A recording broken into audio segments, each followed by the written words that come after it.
सदाशिव भगवान की जय, उमा महेश्वर भगवान की जय, श्री महाकाल महाराज की जय, श्री गुमान देव हनुमान जी महाराज की जय।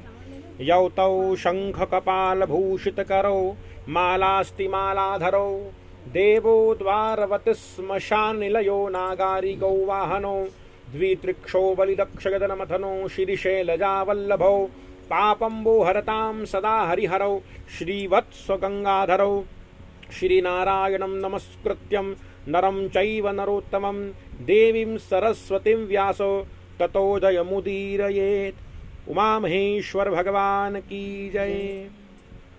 मंदार के पुष्पों से सुसज्जित जगदम्बा पार्वती एवं कपाल मंडो की माला को धारण किए हुए दिगंबर सदाशिव को मेरा बारंबार प्रणाम है।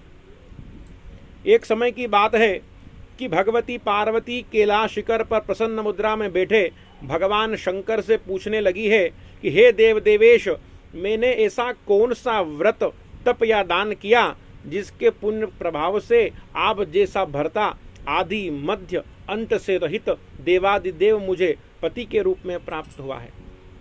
तब तो भगवान कहने लगे, हे पार्वती, बाल्यावस्था में तुम्हारे द्वारा घोर तप व व्रत किया गया, उसी के प्रभाव से मेरा आधा आसन तुम्हें प्राप्त हुआ। हे पार्वती, जिस तरह वर्णों में ब्राह्मण, देवों में विष्णु, नदियों में गंगा, पुराणों में भारत, वेदों में सामवेद, इंद्रियों में मन, तारागणों में चंद्र और ग्रहों में जिस प्रकार सूर्य श्रेष्ठ है, हे पार्वती, उसी प्रकार व्रतों में श्रेष्ठ व्रत तुम्हारे द्वारा किया गया। यह व्रत भाद्रपद मास के शुक्ल पक्ष की तृतीया हस्त नक्षत्र युक्त में किया गया। इसी व्रत के प्रभाव से तुमने मेरा अर्धासन प्राप्त किया है। हे पार्वती, पहले तुमने किस प्रकार व्रत किया, विस्तार से तुमको बतलाता हूं। हे देवी, तुमने बाल्यावस्था में अपने पिता हिमवान के घर इस महान व्रत को किया था। पर्वतराज हिमालय अनेक प्रकार के वृक्षों से आच्छादित हैं, जहां पर सिंह, व्याघ्र आदि स्वच्छंद विचरण करते हैं। अनेक जाति के पक्षीगण उनकी मधुर वाणी से लोभित करते हैं। सिद्ध, चारण, गंधर्व सहित देवतागण जहां पर विहार करते हैं तथा गंगा की ध्वनि जहां पर व्याप्त है, अनेक जाति की मणियां जहां पर प्राप्त होती है, ऐसे उस श्रेष्ठ पर्वतराज हिमालय पर हे पार्वती, बाल्यावस्था में तुम्हारे द्वारा 12 वर्षों तक धुएं का सेवन करते हुए और नीचे को मुख रखकर तप किया था तथा 64 वर्षों तक पके हुए पत्तों को खाकर तुमने घोर व्रत किया है। पके हुए पत्तों को खाकर तपस्या की गई है। तुम्हारे पिता चिंतित होने लगे कि ऐसी सर्वगुण संपन्न तपस्वी कन्या का विवाह किसके साथ करूं। इस प्रकार तुम्हारे पिता चिंता कर ही रहे थे कि देव ऋषि नारद जी वहां पर पधार गए। हिमवान ने उनका अर्घ्य पाद्यादि से उनका पूजन किया और कहने लगे, हे देव ऋषि, आज मेरा जन्म आपके आगमन से धन्य हुआ। कृपा करके मेरी कन्या के लिए योग्य वर बतलाइए। तब तो देवर्षि नारद कहने लगे, हे शैलेंद्र, मुझे विष्णु भगवान ने भेजा है। तुम्हारी कन्या के योग्य भगवान विष्णु परमात्मा के अतिरिक्त कोई दूसरा है ही नहीं।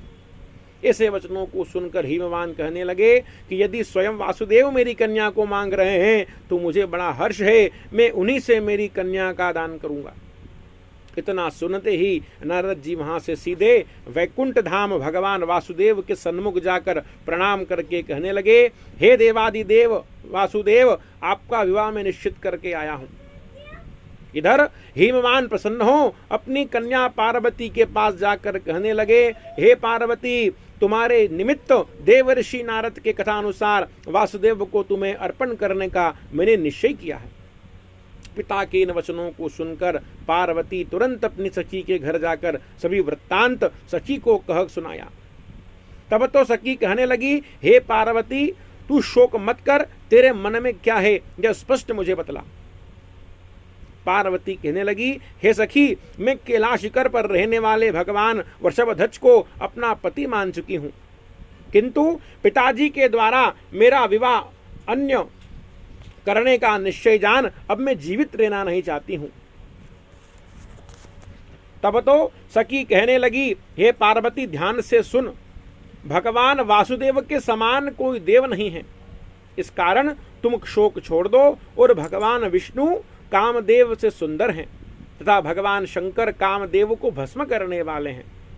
विष्णु भगवान पीतांबर धारण करते हैं, कानों में कुंडल तथा मोतियों की मणियों की माला से शोभित रहते हैं, किंतु सदाशिव दिगंबर वेशधारी हैं, सर्पों की माला धारण करते हैं और विष्णु भगवान के मस्तक पर रत्न जड़ित मुकुट है।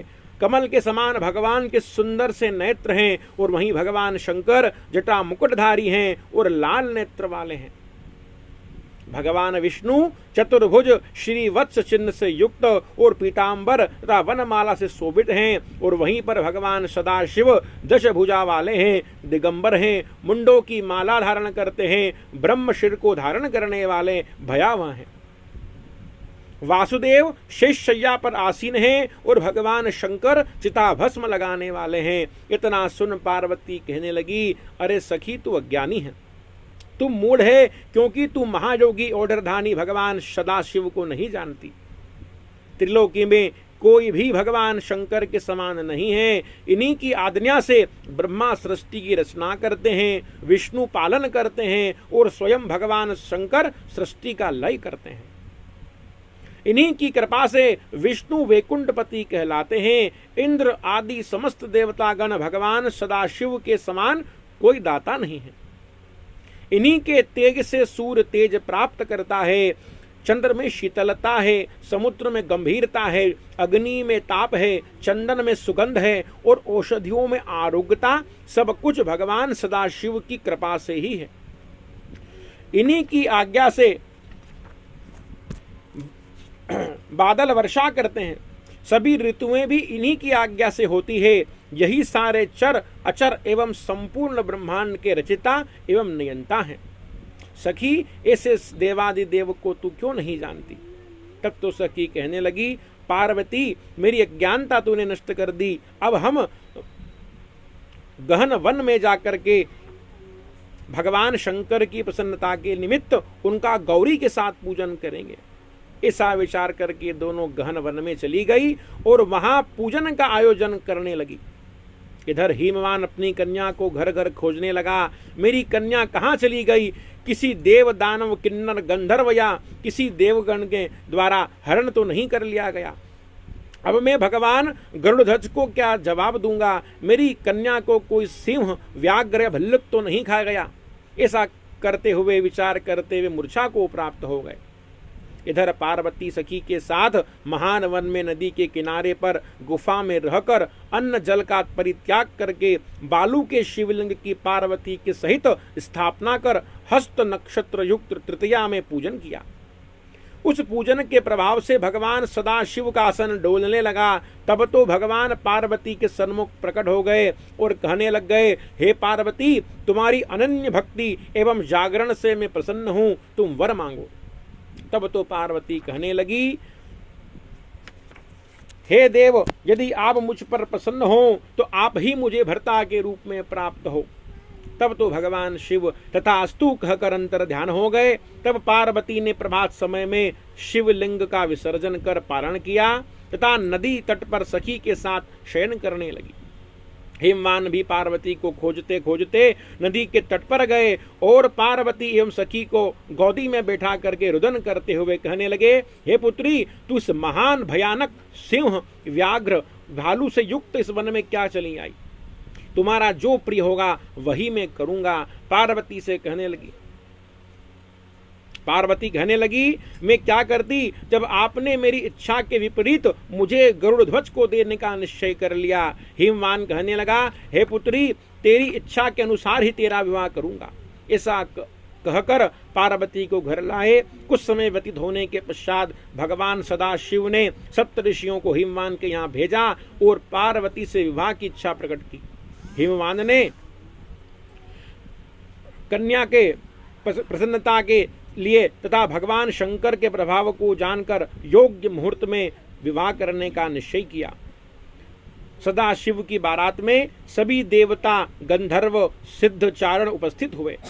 भगवान वासुदेव सदाशिव पर 100 शालाओं का सफेद छत्र लिए चल रहे थे। इंद्र चंवर डुला रहे थे। कुबेर के जिम्मे सभी प्रकार का खर्च था। शेषनाग अपनी मणियों से दीपमाला के समान ज्योति फैला रहे थे। हिमवान ने बारात ठहराने के लिए 1000 योजन लंबा चौड़ा एक सुसज्जित सुंदर मंडप का निर्माण किया, जिसमें 100 योजन पर मणियों के स्तंभ लगे हुए थे। गंधर्व किन्नर गायन कर रहे थे तथा देव कन्याएं नाग कन्याएं मंगल नृत्य कर रही थी। सरस्वती, लक्ष्मी तथा इंद्राणी स्वर्ण के पात्र में चंदन, अक्षत, पुष्प लिए हल्दी आदि का उपटन कर रही थी। देवता दोनों ओर से पुष्प की वृष्टि कर रहे थे। इससे सुंदर समय में पार्वती जी की माता मैना ने अपने जामाता की अगवानी की आरती की कर रही थी। ऋषि व देवतागण वेद मंत्रों का उच्चारण कर रहे थे। हिमवान ने कन्यादान के समय 10,000 हाथी, अनगिनत घोड़े व रत्न का दान किया। 10 करोड़ मुक्ता नाम की मणि दान की, 100 करोड़ विदम नाम की मणि दान की तथा 100 अरब हीरे तथा अनेक दास दासियों का दान किया। इस प्रकार हे पार्वती, तुम्हारा विवाह संपन्न हुआ और तुमने मेरा आधा आसन ग्रहण कर लिया। यह सब प्रभाव उसी हरतालिका व्रत का था जो तुमने किया था। तुम अली अर्थात सखी के द्वारा हरण कर ली गई थी, इसी कारण इस व्रत का नाम हरितालिका रखा गया।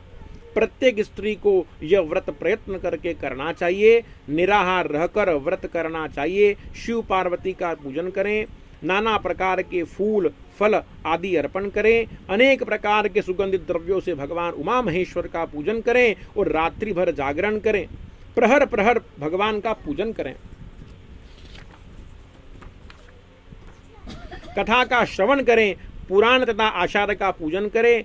भगवान को सौभाग्य सामग्री, वस्त्र, पात्र, आभूषण, मंगल सूत्र सभी शुभ चीजें अर्पण करें। इस तरह जागरण कर प्रातःकाल शिव पार्थिव का नदी श्रेष्ठ जलाशय में विसर्जन करें। ब्राह्मण को अन्न एवं मोदक का पात्र दान करें। जो स्त्री इस श्रेष्ठ व्रत को नहीं करती वे पाप की भागी होती है। इस दिन अन्न का आहार करने से सूमर की योनि प्राप्त होती है। फल का भक्षण करने से बंदर की योनि प्राप्त होती है।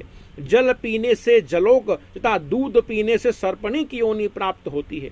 मांस खाने से व्याघ्री तथा दही खाने से बिल्ली की योनि प्राप्त होती है। मीठा खाने से चींटी और सब कुछ खाने से मक्खी की योनि प्राप्त होती है। और तथा जो स्त्री जागरण नहीं करती उसे अजगर की योनि प्राप्त होती है। पति से द्वेष करने के कारण मुर्गी की योनि प्राप्त होती है। इस प्रकार प्रयत्न करके हर स्त्री को अवश्य ही इस श्रेष्ठ और उत्तम व्रत को करना चाहिए। इससे सुख सौभाग्य की वृद्धि होती है, पुत्र पौत्रों की वृद्धि होती है और भगवान शंकर पार्वती की सदैव कृपा बनी रहती है। उमा महेश्वर भगवान की जय।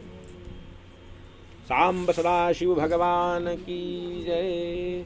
अच्युतम केशवम श्री राम नारायणम श्री कृष्ण दामोदरम श्री वासुदेवम हरि श्रीधवम माधवम श्री गोपिका वल्लभम श्री जानकी नायकम श्री रामचंद्रम भजे। मैं गरी परवश पड़ियो बिक्यो तिहारे हार अपनों